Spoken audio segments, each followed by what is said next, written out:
नमस्कार गावकऱ्यांनो, तर स्वागत असा तुमचा एका आजच्या ओल्या सुक्या मालवणी गजालींमध्ये. तर आता सकाळचे 9:15 वाजले असतील आणि आम्ही पालघर बस स्टँडला पोचलो. तर काल गोलूच्या पप्पांनी येऊन विचारलेल्याने की नाशिक बस किती वाजता. तर ते डेपोवाले बोलले होते की तरी असा 9-9:30पर्यंत अर्ध्या तासांनी बस असत, पण 9:30 नंतर डायरेक्ट 12:30ची आहे. त्याच्यामुळे आम्ही ठरवलेलं की 9:30च्याच बसने जायचा. कसं 4-5 तास तर लागतातच घराकडे पोचाक, आणि घराकडे थोडा लवकर पोचला की थोडा आरामही करू भेटता, आणि मग गजाली असतात आपले त्याच्यासाठी पण भरपूर टाईम मिळतात. त्याच्यामुळेच आम्ही 9:30च्या बसने जात होतो. तसं ट्रेनने पण जाऊ शकतो, पण मग ट्रेनचा प्रवास खूप उलटो सुलटो करूचो लागतं. त्याच्यामुळे आम्ही कधी पण नाशिकला जायचं तर बसनेच जातो. तर बस डायरेक्ट इली डायरेक्ट 11:30 इली, आणि सीट आमका भेटली ती शेवटच्या डायरेक्ट सीटवर मिळाली. आता गर्दी तर नव्हती, पण इतकी माणसं होती की प्रत्येक सीटवर एक माणूस बसलेला. त्याच्यामुळे सगळे सीट फुल झालेले आणि आमका जागा शेवटच्या सीटवर भेटली. पण ठीक आहे, चालता आहे आपण. आता कोणतरी पुढे उतरला असला की जागा तर भेटणारच होती माका. त्याच्यामुळे मी पुढे लक्ष ठेवूनच होते की कोण उतरता की काय.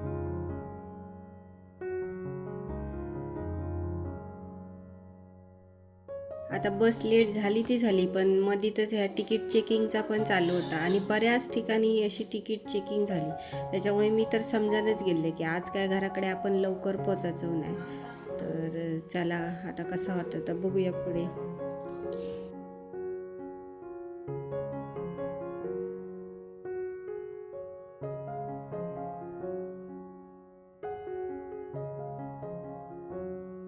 तर मोखाडा बस स्टँडच्याच आधी आमका पुढे जागा मिळालेली आणि आम्ही त्याच्या आधीच येऊन बसलेलो पुढे. पण मोखाड्यावरून कोण माझे व्हिडिओ बघत असतात तर कमेंट करून नक्की सांगा. पण मग थोडी गाडी पुढे येली आणि नंतर गाडी बसला काय प्रॉब्लेम झालेलो काय माहिती, चढावाक गाडी चढतच नव्हती आणि खूप झटके मारत होती. आणि मग असे थोड्याफार लोकांना कंडक्टर सांगत होते की खाली उतरा. मग 10-12 लोक अशी खाली उतरत आणि मग नंतर गाडी चढावावर ड्रायव्हर चढवत होता. असा काहीतरी चाललेला काय समजतच नाही आता नक्की आज काय चालू आहे. आणि हे बघा, हे कुरकुरे वेपर्स वगैरे हे सगळे आणलेले, पण ते काय खाऊची इच्छाच राहत नाही नंतर हे सगळं बघून. कारण एक प्रॉब्लेम संपलो की दुसरं प्रॉब्लेम चालू होत होतो. आणि हा बघा, हा असा चाललेला काहीतरी.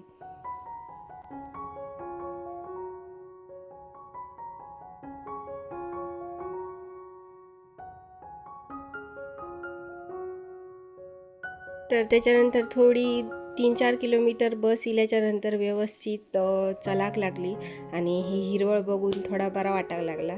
कारण खूपच वैताग घेऊन गेलेलो. सकाळपासून आम्ही बाहेर पडलेलो तरी आता जवळजवळ 3-3:30 वाजले असतील कदाचित. तरी पण आमचा प्रवास चालूच होतो. इतक्या टायमात तर म्हणजे आमचा होता की 4-5 वाजेपर्यंत आम्ही घराकडे पोचतलो असा होता. पण मग नाही, हे बसचं प्रॉब्लेम, आधीच बस लेट इली, त्याच्यानंतर तिकीट चेकिंगमध्ये ते बसचं प्रॉब्लेम, त्याच्यामुळे खूपच उशीर झालेलो. आणि नंतर शेवटी बाहेरचं वातावरण बघून थोडा बरा वाटायला लागला. त्याच्यानंतर आम्ही त्र्यंबकेश्वरला पोचलो. तेव्हा थोडासा असा वाटला की बाबा आता थोडा टाईम की आता आपण म्हणजे नाशिकमध्ये पोचलो असा वाटला थोडासा बघून. आणि त्र्यंबकेश्वर बघितलं की जुन्या आठवणी ताजे झालेले माझे. पण आज त्र्यंबकेश्वरला पण खूप गर्दी होती. मग थैसून मग आम्ही सातपूरला इलो. आणि सातपूरवरून जेव्हा आम्ही मेळा बस स्थानक, हे जी नवीन बस स्टँड थंय पोचलो. आणि त्याच्यानंतर हे बघा, हे पांढरी टोपी आणि हे असे पांढरे कपडे हे नाशिकमध्येच दिसतात. कोकणात तर काही अशी पद्धत नाही, पण ही नाशिकची पद्धत असा समजून जायचा की नाशिकची माणसं आहात. आणि आम्ही मेळा बस स्थानकार तरी 5 वाजले असतील आमका. 5-5:30 वाजले आम्ही उतारलो. आणि नंतर मग काय थैसून आम्ही ओला बुक केलं आणि थोडा वेळ थांबलो, उतारलो, ओला बुक केलं आणि नंतर मग रिक्षाने घराकडे इलो. आणि हे बघा, इतक्या बोजा होता आमच्याकडे. आता एक बॅग तर गोलूचीच एक बॅग आमची दोघांची मिळून एक बॅग असा. पोरगी असला काय चालताच ह्या सगळा, बरोबर ना.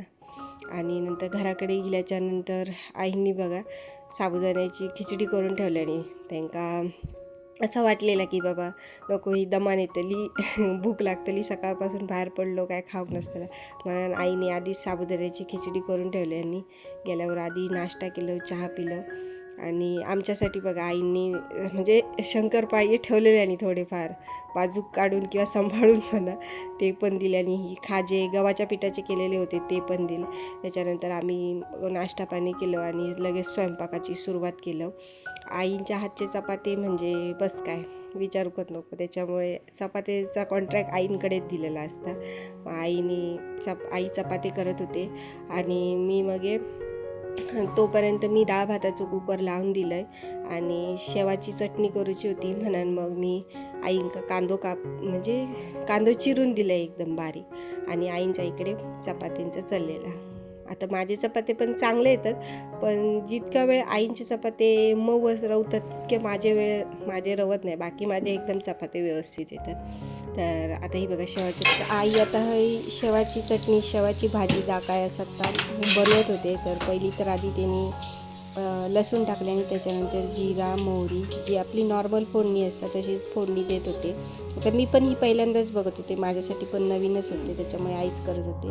थोडं हिंग टाकल्याने आणि हे बघा बारीक चिरलेलो कांदो तो टाकून घ्यायचो आणि एकदम लालसर होईपर्यंत परतवायचो.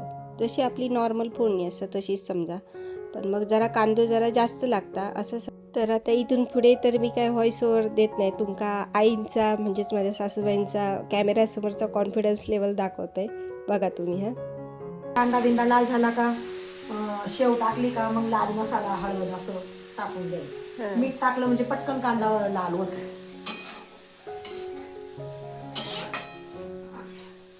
आणि पाणीच नाही टाकायचं इतकी मस्त वाफेवरच होऊ द्यायची त्याच्यात पाणी अजिबात टाकायचं नाही.